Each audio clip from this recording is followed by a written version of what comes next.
Well, great day, everyone, and welcome to Spirit in Mind, where we discuss current events with faith and mental health perspectives. I'm Bishop Guy Robinson, and I am so very happy to be with you today, and grateful always for the presence of my colleague, Dr. Jonathan Shepard. Good day, Dr. Shepard. Hey, Bishop, and good evening to all those who are out there, evening, afternoon, wherever time zone you might be in. And hopefully, you got an extra hour of sleep or extra hour of something today as we fell back. I know some people are excited about that, some people are not excited about that. But regardless, we're alive and we're thankful to be here. So happy for the people who are coming on. And Rhonda Hayes, no, you didn't miss it. We just started at 7 o'clock, like we supposed to. That's how you doing, Rhonda? And she is a consistent and follower. How you doing, Charlotte and Diane? We do appreciate you all watching. So thank you, Bishop. Absolutely, absolutely. Welcome, Spirit and Mind family. Yes, again, you're in the right place at the right time.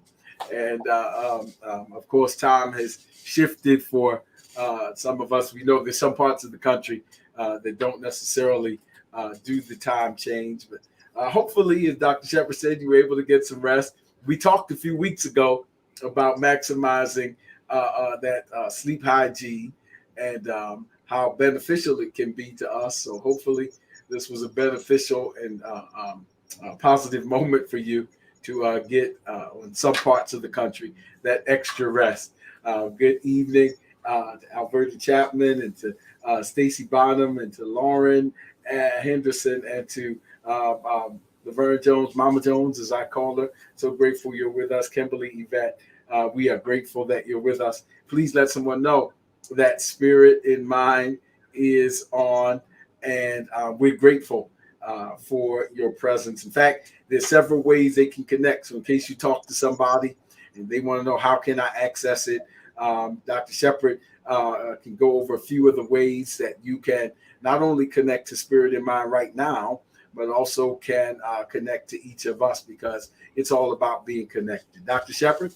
Yes, and please stay connected to us. We want to hear from you, your comments and your feedback and questions. And I was looking actually before we started, a couple of people I have to reach out to this coming week who have hit me up through the website. And so you can check me out at my website, drjonathanshepard.com. You can also hit me up on email, jshep2471@gmail.com. If you're looking for direct care services, there's my office number. And also follow me on my social media platforms. There's the handles for those platforms. And then for Bishop C. Guy Robinson, you can please check out his handles right there on his social media platforms. Email address is there. And also you can check him out at the Tabernacle located in Baltimore. So we are so thankful that you are continuing communication with us. And I want to say a special shout out to Lauren Henderson, who I've known Bishop since our high school days. Yeah, I'm not gonna tell a year. She might be mad. I'm okay, but but glad that you're out there, Lauren, watching, and I pray that all is well with you and your family.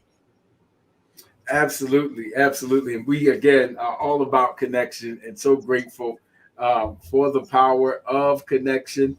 And you can let them know that we're talking about what I believe is an important subject. We've been talking about appetite. We've been talking about appetite both in terms of its physical phenomenon and as a spiritual phenomenon. So we've been talking about appetite. We've been talking about appetite versus cravings. And we've been talking about things that drive or influence our appetites, both in the spiritual and in the natural realm. And so we talked a little bit about anxiety. And today we're going to continue talking about anger We think that that is such an important subject to talk about, and how anger can drive our appetites. And there seems to be even a kind of anger on so many different levels in our political and national levels. And infrastructure bill just passed, and everybody, at least some first round, and everybody's so happy. Not everybody, but persons who are happy are expressing happiness. Just that the fact that we come together on something. So that's part of the dialogue after so much back and forth and belligerence over seemingly any and everything, almost to the point of stalling progress. It's reminiscent of the scripture. Amos says, "How can two walk together except they be agreed?" And so this kind of anger kind of stalls progress in us and in our relationships.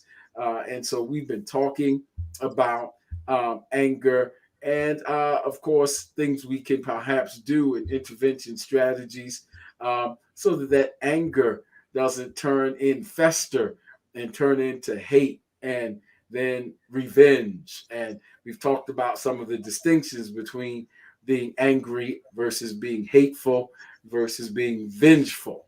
And so we've talked about those kind of things, and we're going to continue to talk about this anger piece, because it drives appetites. And so Dr. Shepard is going to start us off and take us further from that. We've talked about some of the spiritual foundations. Of course, the Bible says in Ephesians 4:26, "Be angry, but do not sin." We've talked about that God gives place for anger, that is an emotion. It is a legitimate, a valid, if you will, human emotion, and it is exhibited by the God of our creation, that God gets angry. The difference is that God has this emotional regulation that's perfect, where we have these other imperfections. So we've talked about that. Proverbs, I thought about that over this week. Proverbs 15:8 says, "A hot-tempered person stirs up strife, but he who is slow to anger quiets contention." The Bible talks about a soft anger turning away wrath in the Proverbs. And Psalm 37 says, cease from anger and forsake wrath. Again, so there's this distinction between anger and wrath or revenge, because in anger, the focus is to address, restore, or change an unjust situation. Some things ought to make us angry: social injustice, inequities, poverty, disease, sickness. Some things ought to stir within us a kind of righteous indignation. But the challenge is to be angry without becoming hateful, with that desire to hurt and eliminate people, places, and things, or revenge, which we want to personally take on and execute acts of hatred. And so that's what we've been talking about, just a little bit of catching up. But Dr. Shepard is going to take us from here and see where today's discussion takes us. Dr. Shepard. Absolutely. So, with all that has been said, and Bishop again has laid the foundation, we want to remember that we're in the process of discussing transitions. As we're in the month of November, we have made it our business to talk about what drives the transition. And we realize that your appetite is what helps fuel you during that time of transition. Your appetite will drive and sustain you during that period of transition. As we said, we are in the middle of transition in so many different areas of our lives. And we want to make sure what is sustaining us and what is driving us during this time of transition.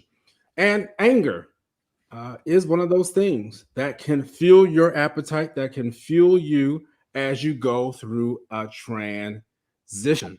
Um, Sometimes when you are so angry, you'll find yourself not functioning properly. And that's why you see anger as a symptom in many mental health disorders. Mhm. Anger itself is not a mental health disorder, but it will be a sign and a symptom that there could be a issue going on within a person's mental health. I'm just going to do a very brief review. It's good for us to review because we want to make sure that we get it the first, second, and third time. So, Minister Cat, let's just talk a little bit about what anger looks like and how it affects your body. I won't stay here long. This is a brief review. You need to call somebody right now and say, "Hey, get on social media now." Especially those who have been fighting and angry even today. Yes, some of you may went to the house of worship and you might even get angry there. God forbid. But I just want to make sure that that you know what happens when you get angry. There's physical symptoms of anger. Your blood pressure increases. Your heart rate increases. Many of us will have a tingling sensation and even feel muscle tension. They say when you see red, many of us may not necessarily turn red, but we see red. And when we get angry, we literally tense up. You can feel it. It's almost like a weird vibe and a strong vibe in the room when people are angry, angry, angry, angry. And you need to be careful for those who have these conditions of uh, heart problems or hypertension, high blood pressure. Absolutely, these are physical symptoms that go along with anger, and then there's emotional symptoms that go along with anger: increased irritability, frustration, anxiety. Here that word is again. Rage, stress, feeling overwhelmed, and even guilt. Yes, these are physical and emotional symptoms of anger. And it's important to realize what is happening within your body so that you can be in tune with what is happening. Um, God made us in such a way that our physical body is not separate from our mental well-being, our emotional well-beings. It all is intertwined and all works together. And so it's really important to understand that when you're angry, that these are some physical and some emotional signs and symptoms that go along with anger. So, I put out there, and when you see me over here looking away and typing away, because I want to interact with you all, I want you to think about, when was the last time you got angry? Some of you might have got angry just before this broadcast. But the question that I really want to hold on to is, how quickly did it resolve? So I'm not looking for you to testify as to why you got angry or what made you angry. But I do want to ask, how quickly did it resolve? Because honestly, how quickly you're able to resolve the anger is a testament as to the health of your physical and mental well-being. I'll say that again. How you're able to resolve anger is a testament of the strength and the health of your physical and mental well-being. I hope you all got that. When people hold on to anger, I know some people have held on to anger for years, angry at certain people, angry at certain things that occurred in their life. And honestly, the person who they were angry at forgot about it, Bishop. Yeah, and exactly. you still holding on to that anger, and they've moved on and you're still stuck there. That's why this is so important, because as we come out of the pandemic, and we will come out of the pandemic, there are some people who are angry because of what has happened, and rightfully so. I hear you. But I don't want to see anybody, including myself, stay stuck with where I am, because anger has not become my portion, because anger is not my appetite, because anger is what I'm feeding myself every single day. You can live off of anger. Whoa. Yeah, yeah, Oh, yes, you can. Let's think about, again. I'm keeping it very I'm keeping it very simple. I'm trying to stay within my lane here. You can eat unhealthy foods and yet still be alive, right? You can eat McDonald's, you can eat fast food, Sorry for putting their name out, but you eat fast food, fast food from certain restaurants for all of your life and still live. But would you be living a healthy lifestyle? Wow. Would you be incurring certain diseases or now prone to certain comorbidities? Comorbidities mean that there's different things that are associated with the unhealthy lifestyle that you eat or the unhealthy appetite that you have. Yeah. So that's why I say you can live off of anger, but let me tell you, when you live off of anger, all those physical and those emotional signs are going to be evident, and you're going to end up, if not cutting your life short, you're not going to be happy, and the people around you will be miserable, and you yourself will be miserable. So we want to look at anger. I went over that, but there's certain anger issue types, Bishop, and we didn't get a chance to go over that. So there's certain anger issue types. I'm just going to hit it, and the Bishop will come behind, and I'm sure we'll chew on this a little bit more. But there's three different anger issue types, and I submit this to you all today because this has become the portion for some of us. And if it's not you, you may know someone in your family. I'm telling you, you need to catch somebody now and let them know, hey, Spirit of Mind is on, and they're helping us to be able to move past the anger that is resolving or finding itself in our families. Yeah. So thank you for sharing. I see you're sharing it now. Thank you for your comments. Three anger types. Outward. This is one that we see, the outward anger issue type. These are the people who express anger and aggression in an obvious way. You know when they're mad. They're stomping. They're pouting. They have the angry look on their face. And they can even be physically and verbally abusive towards others. Wow. That is the outward angry issue type. Number two, the inward. This is the anger that's directed towards yourself. Negative self talk, denying yourself of things that make you happy, self harm. Wow. There's so many people that live within this particular anger issue type who have mental health disorders or who have challenges or who are distressed. Negative self talk, always downing yourself or consistently downing yourself. Or why did I do that? Or why did I have to do this? And what's wrong with me? What's wrong with my appearance? Why don't I look like somebody else? Why am I ugly? Why? All these different questions, negative self-talk. And then actually saying that you don't deserve to be happy. Whew, I know Bishop won't touch that. But self-harm. There are people out there who literally don't believe that they deserve happiness. That's the inward anger type. And then the third one is the passive type, which is the subtle or indirect way to express your anger. It's the silent treatment, sulking, being sarcastic, suicide, snide remarks. Yeah, people will, you don't realize that they're angry at you. And you say hello, they don't even speak back. And I'm just looking like, man, what happened? I didn't do anything.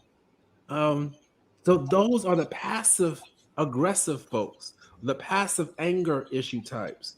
Uh, Silent treatment. They can be sarcastic.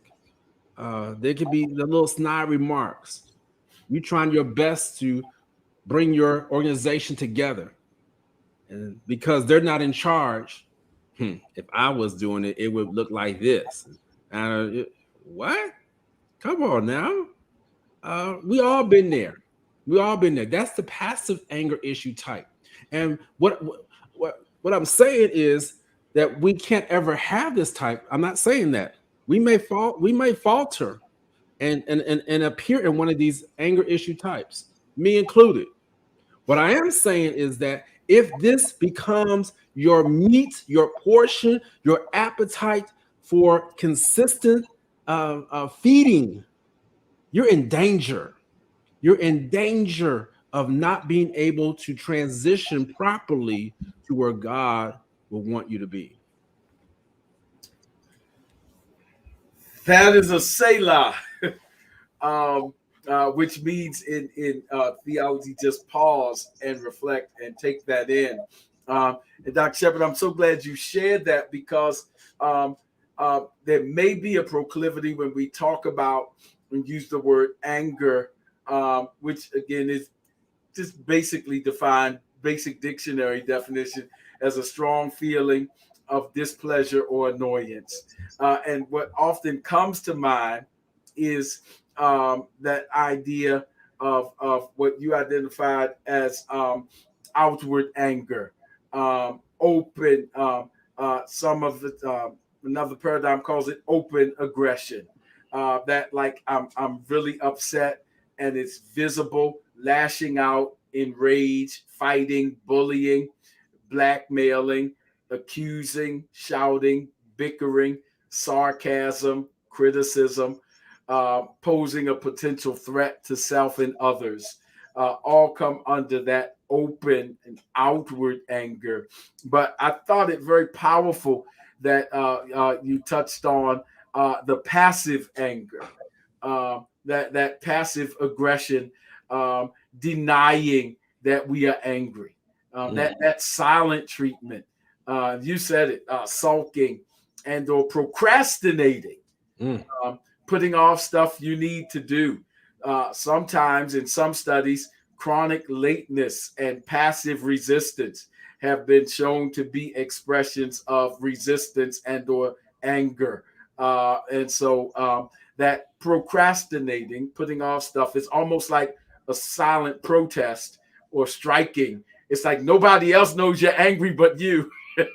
As you said, the other person has moved on, Mm-hmm. but not aware that you're doing these things. Sometimes we not be aware. But what and then that internal anger where we're angry with ourselves and tell ourselves some things. That's a powerful thing.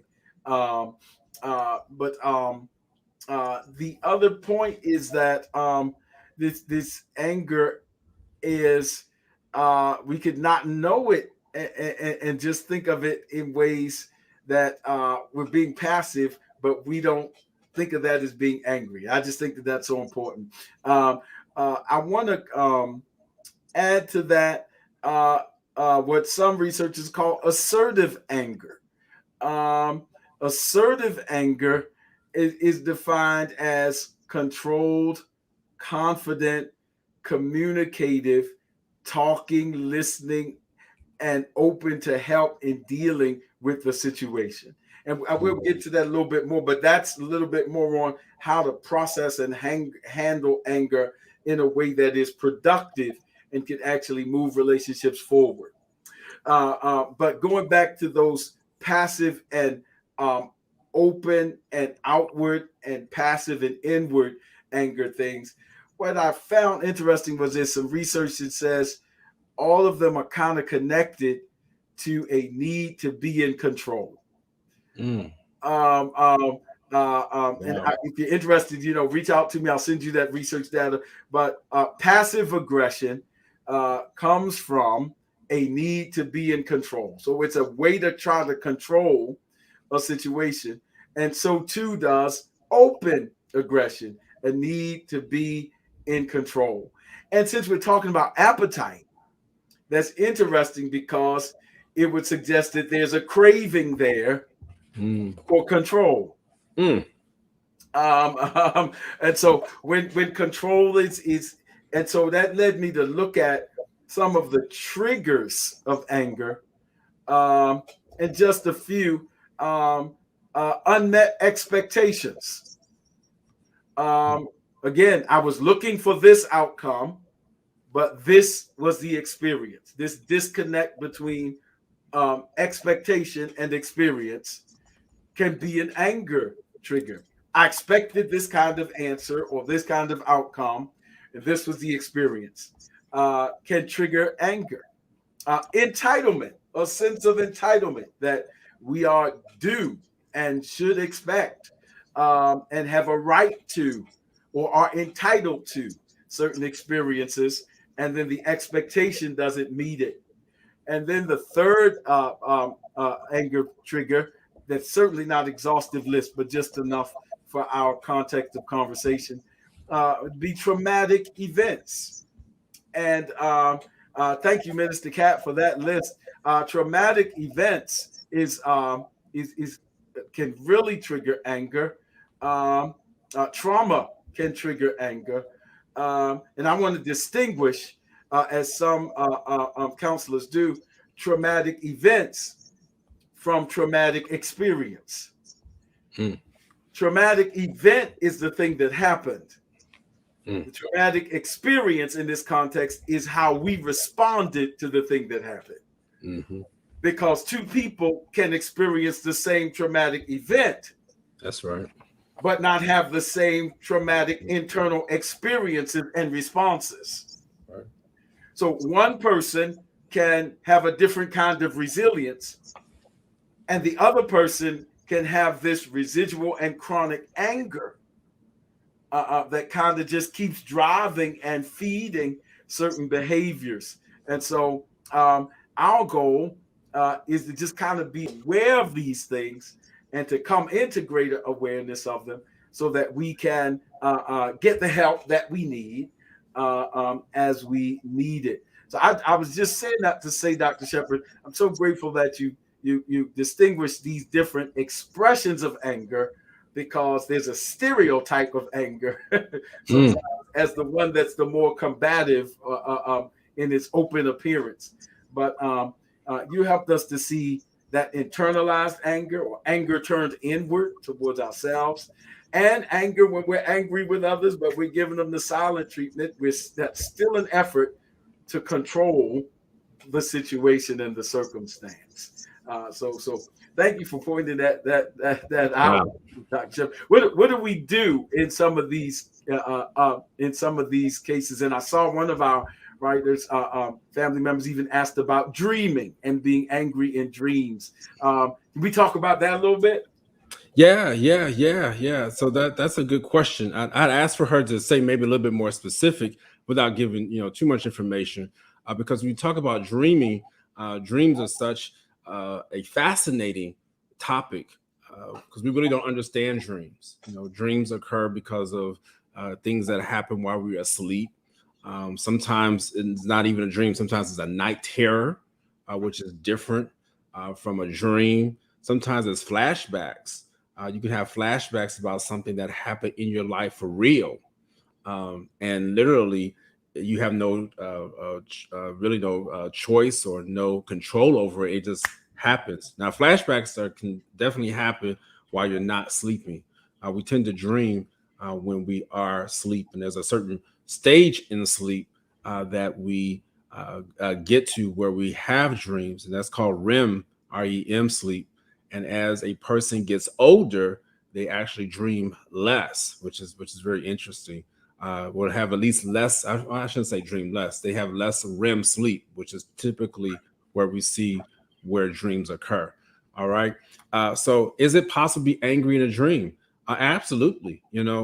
It could be actually happening where you were angry at something, but you did not allow yourself to express it.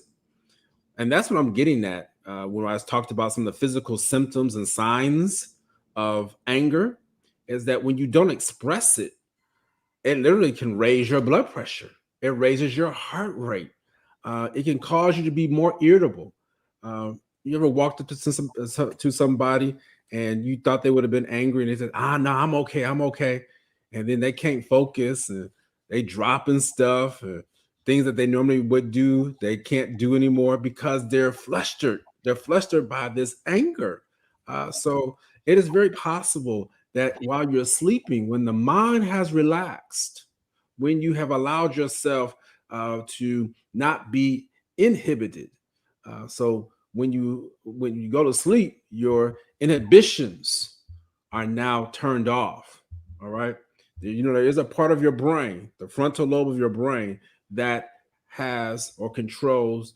Uh, you may think something, but the inhibitions in your frontal lobe would say, no, you shouldn't do that. Or, yeah, I know that dress is ugly, but I wouldn't say that. So that's where the frontal lobe helps. But when you're dreaming, when you're asleep, it's Well, I won't say it's turned off, but your inhibitions have been lowered. That's the same thing like with alcohol. That's why people tend to loosen up with alcohol or certain other substances because now their inhibitions have been lowered and they start to say things that they normally would not say. So it is very possible to be angry in dreams. That's why I wanted to get a little bit more information. Was the anger, geared towards yourself, geared towards somebody else? It honestly, it could be any of those, but it could be something that you want to make sure to say, hey, am I resolved or have some residue about a situation that occurred?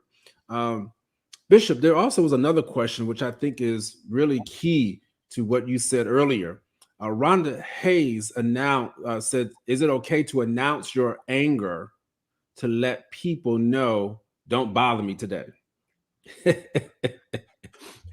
Well, it depends on why you making the announcement. Um, that's that's my answer to that because some people they make the announcement "I'm angry" as a way of manipulation and control. Uh, I was listening to my pastor preach uh, whew, a few weeks ago, and she said she walked to the office and had announced, "I'm going to have a bad day today." She just told everybody in the office, I'm going to have a bad day today. I don't care what y'all going to do. And so the people walked in. And so she started having a bad day. The people walked right on out. and they and they said, we'll be back when you get yourself together. Yeah. It changed. It literally shifted her to say, oh my Lord. Here I am announcing that I'm going to be angry. I'm not going to have a good day today. I'm going to be, whatever it is. Yeah. And the people around you, that's why that's why you have to have good people around you when you're angry because they let you know, hey, okay, that's all right. We'll come back when you get yourself together, and then we'll have a real conversation.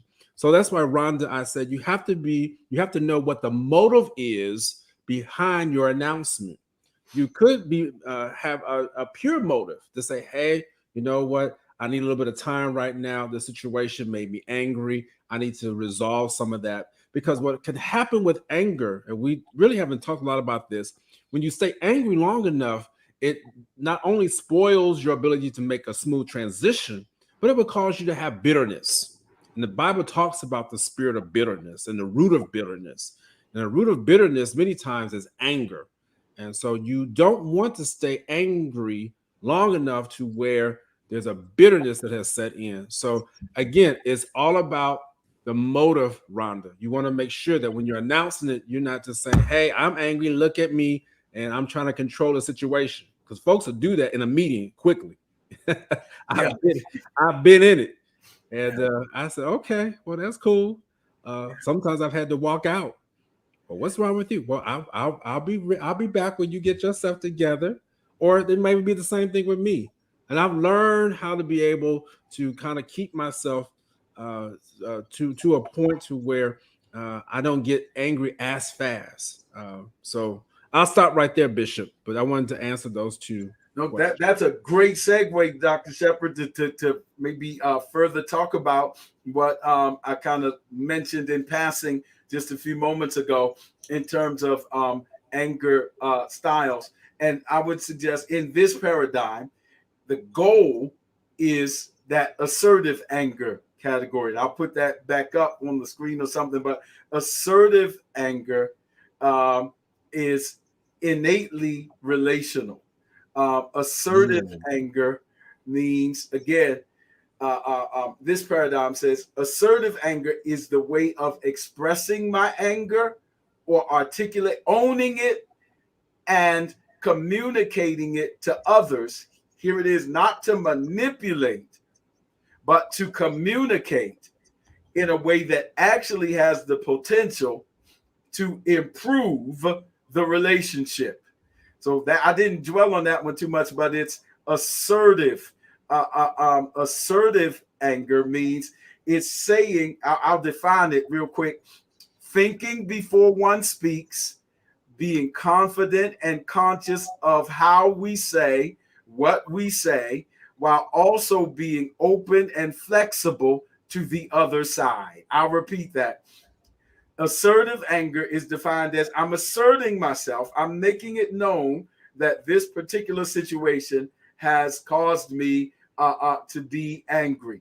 But it means it is confident but communicative, which means it involves talking and listening and being open to help in dealing with the situation. It involves, again, thinking before one speaks. That is so very important. It's a sign of maturity. In fact, here's the scriptural reference for it. Listen to what the Apostle Paul says. When I was a child, I spoke as a child. Wow. I thought as a child. Don't miss the order. But when I became a man, when I became an adult, one of the indications of my maturity was that I put away childish things. What was the childish thing? Speaking and then thinking. Which means that now my order has been reversed with maturation. So I'm thinking and then I'm speaking. So I'm processing and then I'm articulating in a way that best preserves relationship. Because the goal, which goes to motive, when I'm angry, and if my motive is domination and simply a will to power to control and manipulate the relationship, then I'm going to say it in ways that close off conversation. Because my goal is simply to control and dominate and articulate my feelings. But if I am in this assertive anger, then I'm certainly confident enough to own it and articulate it, but I'm also open to hearing another perspective from either the person to whom I'm talking to, or from therapeutic or pastoral intervention, or from another opinion. It means I'm open to the reality that there are other ways to look at it. And why? Because the relationship that I'm in means something to me, that I want to improve this relationship. And so that's why I sort of, it actually has the potential to improve and help relationships grow, because part of getting to know each other is knowing what triggers us and then developing other ways to look at that, cope with it, deal with it. So there's a way to be angry, but still be relational. That's the point. So I can articulate it, but I'm articulating it. My motive is to express where I am, but also improve where we are, which means I have to be open now to other points of view and how we engage, because sometimes what happens between us is that interpersonal kind of thing, so that we know how to engage each other. I'll end with this. Sometimes I talk about this, and many of you are familiar with the love languages that Gary Chapman talks about. Was basically saying that we have different ways to express ourselves and different things that we look for in relationships. And the question becomes, when I'm angry, it's articulating it, and then it's giving the other person an opportunity to respond. And the question is, do we care about each other enough to learn the other's love language in relation? Like if I spoke French, Dr. Shepard spoke German, then the question would be, is our relationship meaningful enough for me to at least learn some rudimentary German so that I can connect with him? It won't be my primary language, but does the relationship mean enough for me to learn how to speak his language enough, and vice versa, so that we can have communication? And that's the way we can look at being angry, is can we articulate it, and can we be open to the other point of view, and can we learn a little bit about each other so that we can respect each other's perspectives without always having to dominate and manipulate the situation. And so being angry does have some potential to improve relationship. As Dr. Shepard said, if the motives are right and if the maturity So there's motive and there's maturation. It's two M's. Because when I was a child, I spoke as a child. And then I thought about it after I made a mess. Mm-hmm. When I became a mature person, I began to think about other things in terms of relational things. So I just think that was so important to. That was a great question, and that's why I love the engagement from the Spirit of Mind family. But it brings out all of those other aspects. I just think that's so very important. Dr. Shepard? Yeah, absolutely. And I'm just going to drive that point home. Angry, but relational. God help us that we can be in relationship with people and knowing that we're human beings, there will come times when we become angry. It is a natural emotion. Bishop already said that. That is true. But we still have to maintain relationship.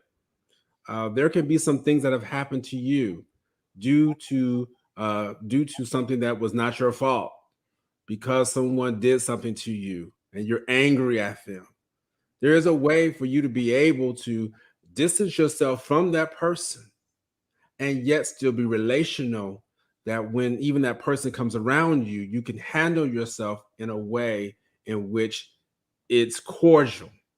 I deal with this all the time in my office, Bishop. It blows my mind when I'm dealing with a child who's having mental health disorders or having mental health issues, and the parents are separated.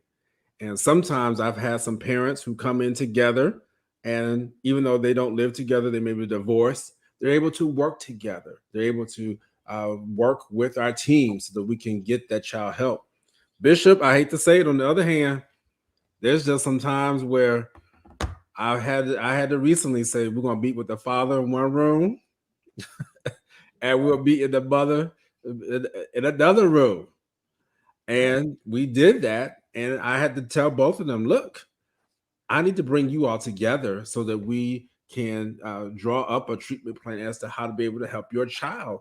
It's going back and forth, and they bringing up things from 4, 5, 6, 7 years ago that have no relation to what we're talking about. They have no relation to what is going to help their child, but because they're angry and haven't learned how to be able to remain relational. Um, and I understand some of it was hurt, and some of it was due to things that they should not have experienced. I've been there. I know that. But what God had to do, Bishop, which is what is so key, He helped to mature me, my God, so that I'll be able to not eat anger as my appetite. Oh, I'm going back to that. Some of y'all, too fat off of anger. Oh Jesus. Oh God, it's time. It's time. It's time to go on a diet for that transition. We to let go of this anger. We to let go of this anxiety because God has something. My God, I do feel that God does have something special for you. I saw a comment, Sandra McCrae, and I thank you for being so honest about what she was saying about the silent treatment and not realizing that it could have been an act of control. Thank you. Because as we do better and as we learn better, we also are going to go better and we're going to see ourselves. Well, really, I guess I said it in reverse. As we learn better, we're going to do better. But as we do better, we're going to see the fulfillment of what God has in our lives. Sarita Watson asked something. She asked something about silent treatment is what I give very often to a not so nice person. There we go. Who I work with. Sometimes I want to yell out loud, but hold it in. Is that healthy? Man, again, it's about motive. This person who you work with, God has somehow allowed the two of you to interact. Now you have to understand if this person is purposely being vicious and aggressive towards you and is making you angry, and you recognize that if you speak, that you're gonna end up yelling and taking it to a whole other level, and you ready to pull the earrings off and go at it. then no, this is not the time to engage. But honestly, ask God this week. Ask Him this week. Is there something that you can say to that person? Again, I think about my pastor. She was saying something about how the principal, she was a school teacher, the principal could not stand her, but she was doing a wonderful job. The principal did not like her because of the work that she was doing. And there was an anger that the principal had towards her. And what she did was continue to do her job consistently, but she didn't like that principal. But there was one day, Bishop, she said, she went and spoke to her and said, "Why are you so angry? What is it?" And just that simple acknowledgement broke her down. She just started crying and went and hugged her. My pastor's looking like, "Oh my God, what's wrong with her?" You wasn't looking for that, but just that simple acknowledgement of, "I realize there's something going on with you."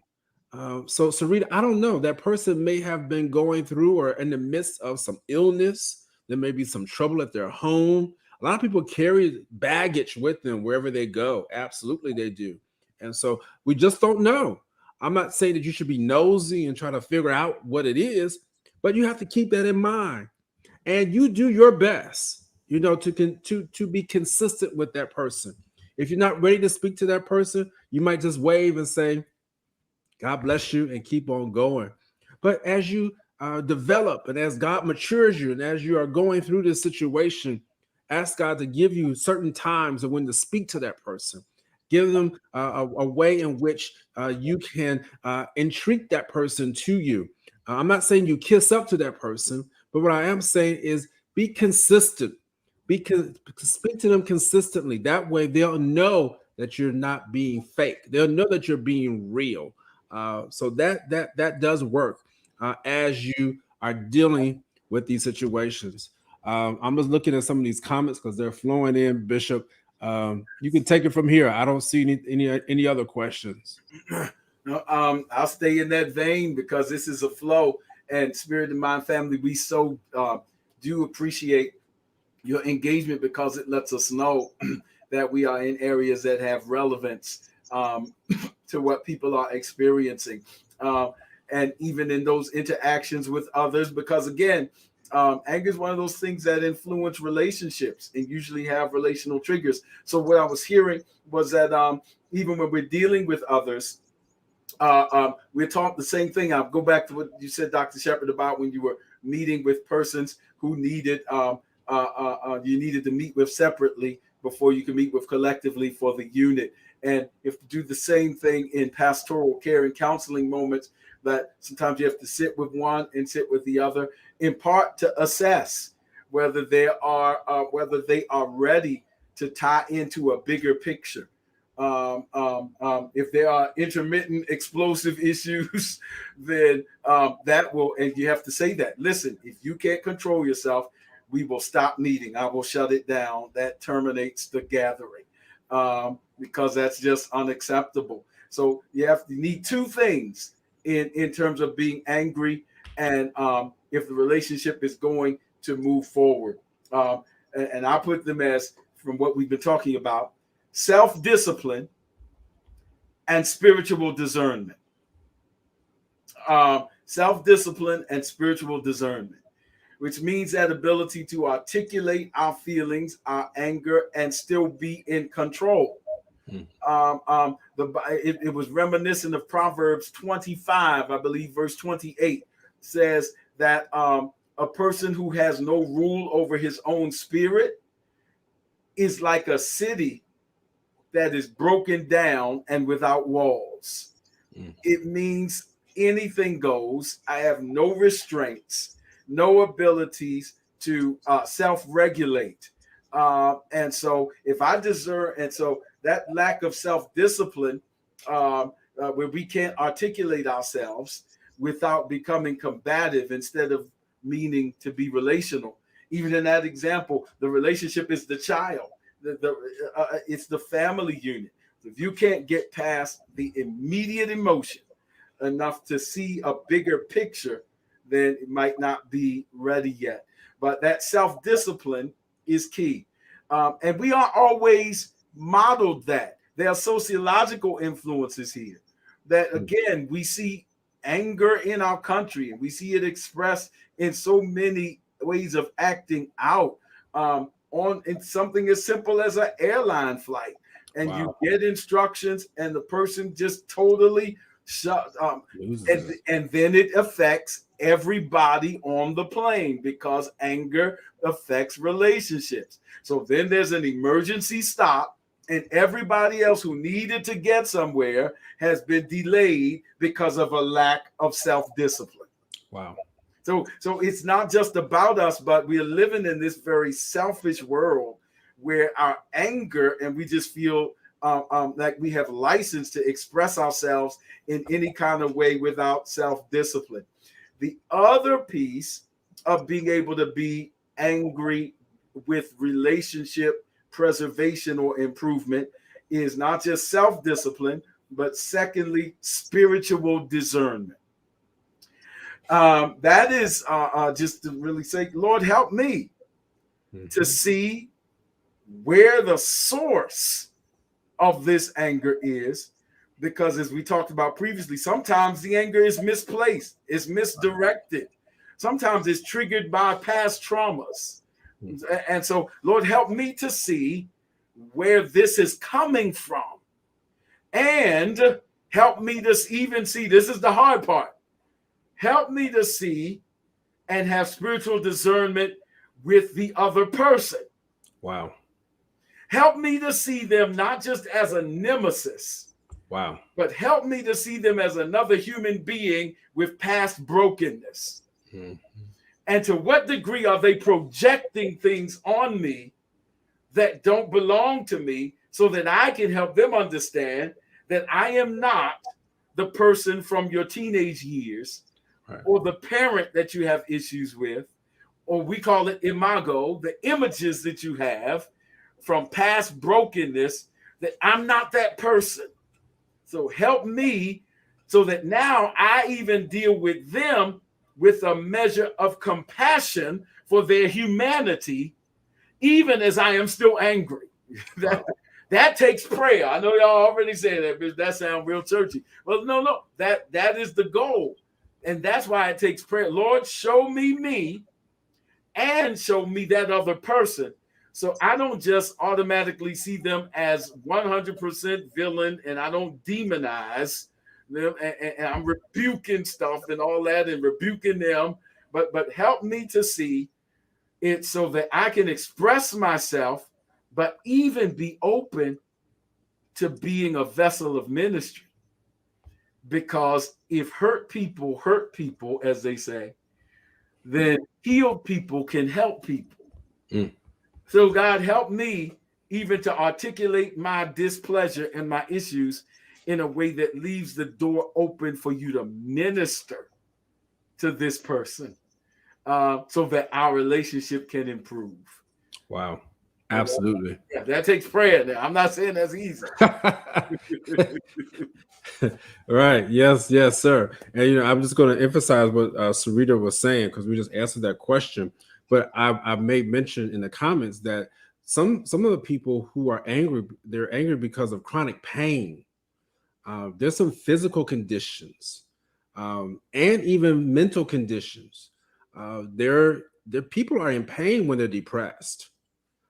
There may not be a pain where you can say, oh, this is a joint out of socket when you're depressed, which is causing the pain, or a pinched nerve.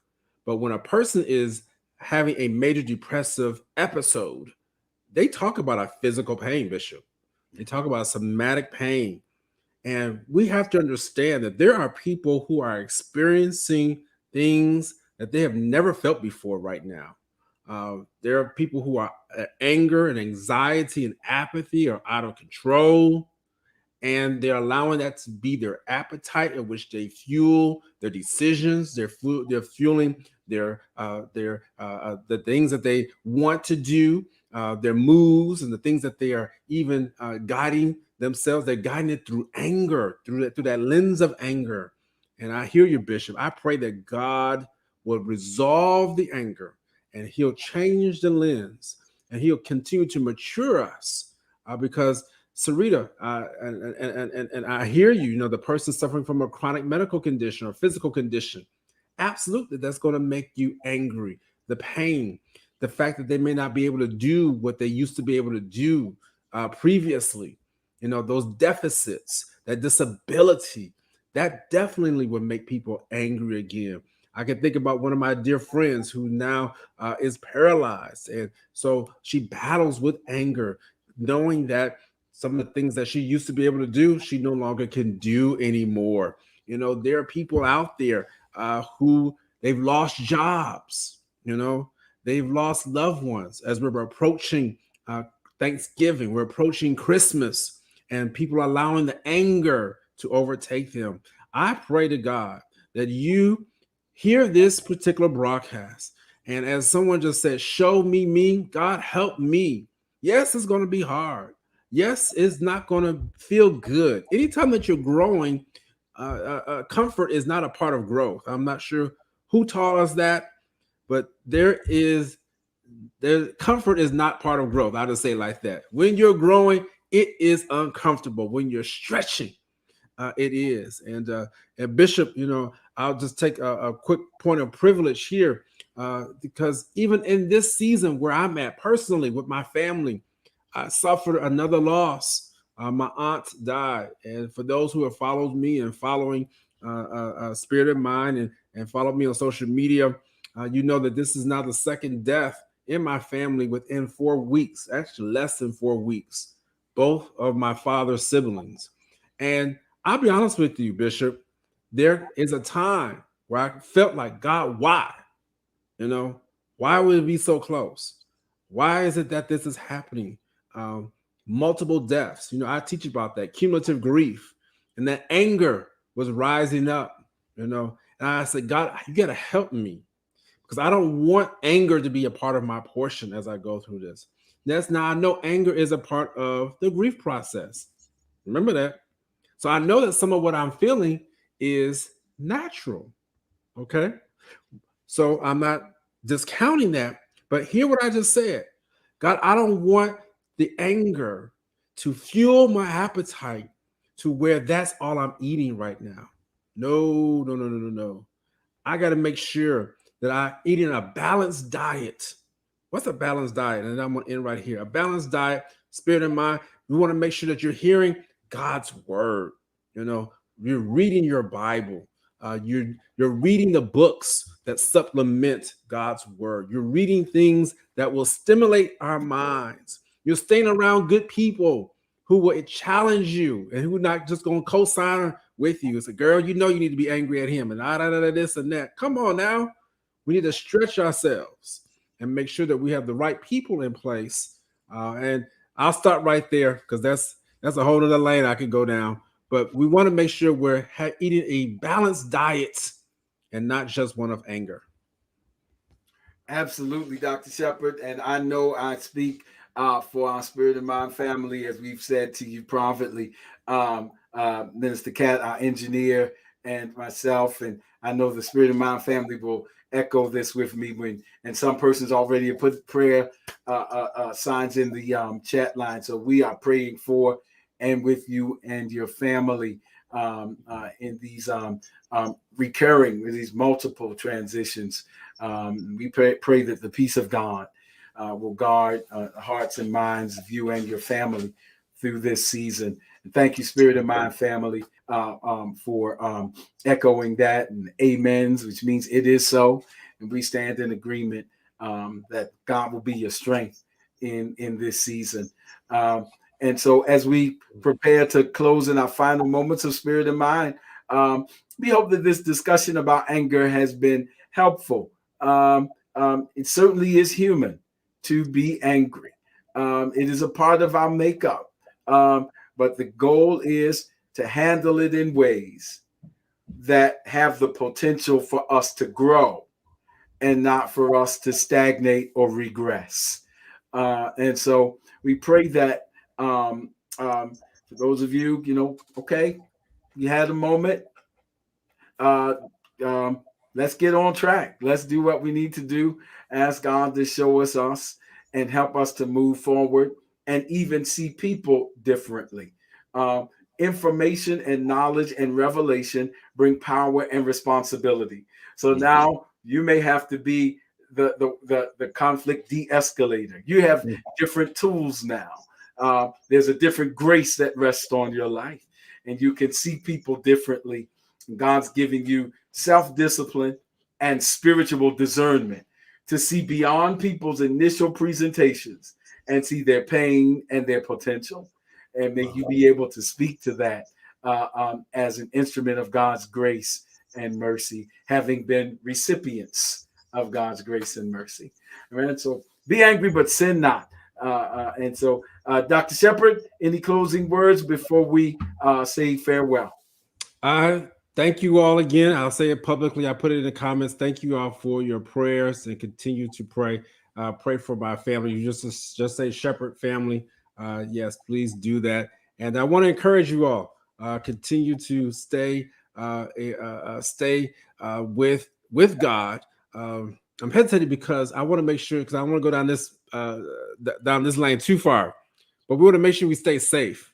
As we're going into this Thanksgiving and holiday season, we want to make sure we're staying safe. We're getting our vaccinations. Children now can get vaccinated. I just got my booster vaccination yesterday. And so I do believe that we're coming to an end to this pandemic. Yes, I won't go there too much further, but Bishop, I do see us coming out. We will look different, but we don't want what the past has dealt to us to be our appetite for how we move forward in our season of transition. Well said. Stay safe, stay with God. And by the grace of God, we look forward to seeing you this time next week on Spirit in Mind.